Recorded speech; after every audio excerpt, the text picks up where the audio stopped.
In September 2023, Klarna's CEO Sebastian Siemiatkowski announced the company was freezing all hiring. No new employees. The AI would handle growth instead. 14 months later, he announced the AI replaced 700 customer service agents. The Wall Street Journal called it the most aggressive AI workforce replacement in tech history. And then he announced Klarna was hiring again. Hundreds of new roles, including customer service role. The company that replaced 700 workers with AI needed to rehire into the same function within 18 months. Here's what that tells you, and what every CEO announcing AI headcount reductions is not saying out loud. The full timeline is what the press release omitted. 2021, Klarna at peak, 7,000 employees, 85 million customers, fastest growing fintech in Europe. 2022, ZIRP ends, $45 billion valuation drops to 6.7. 2023, hiring freeze, AI first announcement. 2024, 700 agent replacement claim, OpenAI partnership, widely covered. 2025, Klarna files for IPO, the S1 contains a number that didn't make headlines. Customer satisfaction scores had declined, repeat contact rates had increased. 2026, rehiring begins. The AI handles Tier 1 contacts. Humans handle everything the AI couldn't close. The structure Klarna ended up with looks nothing like the one the press release described. By the end, you'll understand the actual unit economics, the math, not the announcement, and why the company that did this best isn't Klarna. It's a Brazilian bank most people outside fintech have never heard of. The 700 number is real, and it is also the most misleading real number in the AI workforce story. Klarna's AI handled 2/3 of all customer service chats in Q1 2024. Extraordinary achievement. The other third, contacts requiring judgment, empathy, escalation authority, multilingual nuance, still required humans. The unit economics of that split. Customer service labor costs roughly $25,000 per FTE annually. 700 agents, $17.5 million. AI processing at Klarna's query volume, approximately $3 to $4 million at 2024 API costs. On the 2/3 the AI handles, genuine savings, $13 to $14 million per year. Real, measurable. On the 1/3 the AI escalates, the cost goes up. Not because humans cost more, because the contacts that reach humans are the hardest ones, already having failed automated resolution at least once. Average human handle time on escalated AI contacts is longer than contacts that went straight to a human. The humans cost the same. They handle fewer contacts per hour. The net unit economics work at roughly 60% of the advertised savings. And they require maintaining a human workforce indefinitely for the contacts AI cannot close. If you want to track how AI workforce replacement actually changes company economics, not just headcount, subscribe. We cover this every Tuesday and Friday. The rehiring is the signal the industry isn't discussing because it complicates the narrative. When Klarna posted new customer service roles in 2025 and 2026, the stated reason was growth. New markets, more customers. The AI is still handling Tier 1 contacts. Humans are handling escalations and complex cases. The actual steady state of AI workforce placement, not replacement, but stratification. AI handles volume. Humans handle judgment. You need both. The ratio shifts toward AI, but the human layer doesn't disappear. It specializes. Headcount math for a company replacing 1,000 agents, not zero. 200 to 300 specialized humans, plus AI processing cost, plus management overhead for the handle. Savings of 50 to 60%, not 70 to 80. Block ran the same cycle. Announced AI handling 60% of support volume. Reduced headcount 40%. Disclosed in earnings that resolution rates had initially declined. Now expanding human support for high-value merchant accounts. Same pattern, same economics, different press release.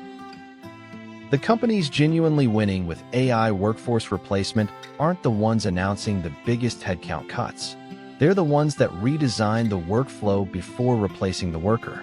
Nubank, The Brazilian digital bank with 93 million customers, restructured into 3 tiers before deploying AI. Tier 1, AI resolves fully automated. Tier 2, AI assists human with suggested responses and case history. Tier 3, senior specialist handles complex cases, AI documents and summarizes. Deployed AI in 2023. Customer satisfaction scores increased. Support costs per customer fell 37%. They hired more humans at Tier 2 and Tier 3 than they removed at Tier 1. Smaller total workforce. Higher satisfaction scores. Lower cost per contact.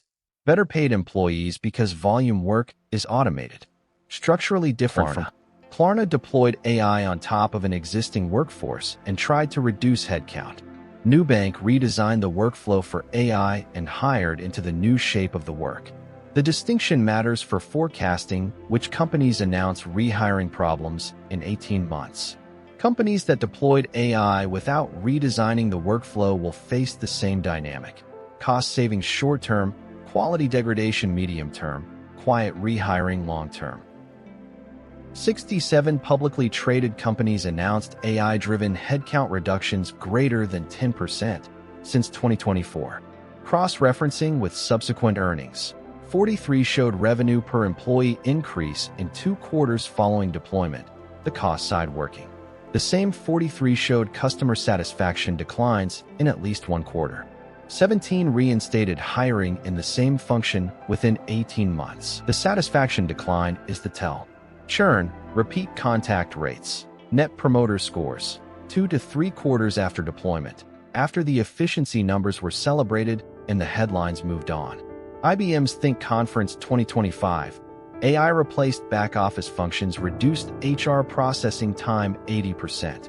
Same disclosure noted employee satisfaction with HR support had declined significantly. IBM rehired into HR support in Q1 2026. That announcement received a tenth the coverage the replacement announcement got. AI workforce replacement announcements are made immediately. Quality degradation shows up later. The rehiring is quiet. What this means for companies that haven't gone through this cycle yet is something almost no one is saying clearly, and it's a worse trap than the one Klarna fell into. 3 categories are watching Klarna, IBM, and Block decide what to do. Category 1. Deploy AI without workflow redesign. Announce large headcount cuts. See short-term savings. Face quality degradation in 18 months. Rehire quietly. Most common path.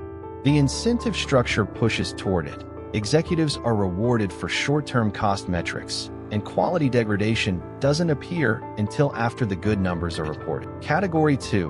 Redesign workflows first. Hire into the new shape of work. See both cost savings and quality improvement. Nubank requires upfront investment and longer timelines. Produces durable results. Category 3. Delay while watching. Lose cost competitiveness to Category 1 and 2. Face a worse transition when AI capabilities have advanced further. Here's the plot twist. Category 3 is the worst position of all 3, not Category 1, which at least has the short-term cost advantage. The delay companies lose the cost gap now, lose the quality gap to Category 2, and face an AI capability landscape 2 years more advanced when they finally move. Their transition costs more, disrupts more, and produces less. The companies waiting to see how this plays out are not being prudent. They are choosing the worst outcome by default. Klarna replaced 700 customer service agents. 14 months later, they were hiring again. The headline was replacement. The reality was stratification, AI handling volume, humans handling judgment. The savings were real. 60% of what the announcement implied. A specialized human workforce remains indefinitely. The companies that win this transition are the ones that redesigned the workflow before deploying AI. Nubank did. Klarna didn't. The difference shows up in customer satisfaction scores 2 years later, not in the press release. But the hardest truth is for the companies still watching. Category 3, the ones waiting to see how this plays out, are in the worst position. Category 1 at least has the short-term cost advantage. The companies delaying are losing that gap now. Will lose the quality gap to Category 2 and will face an AI capability landscape 2 years more advanced when they finally move. Their transition will cost more, disrupt more, and produce less than if they'd moved earlier.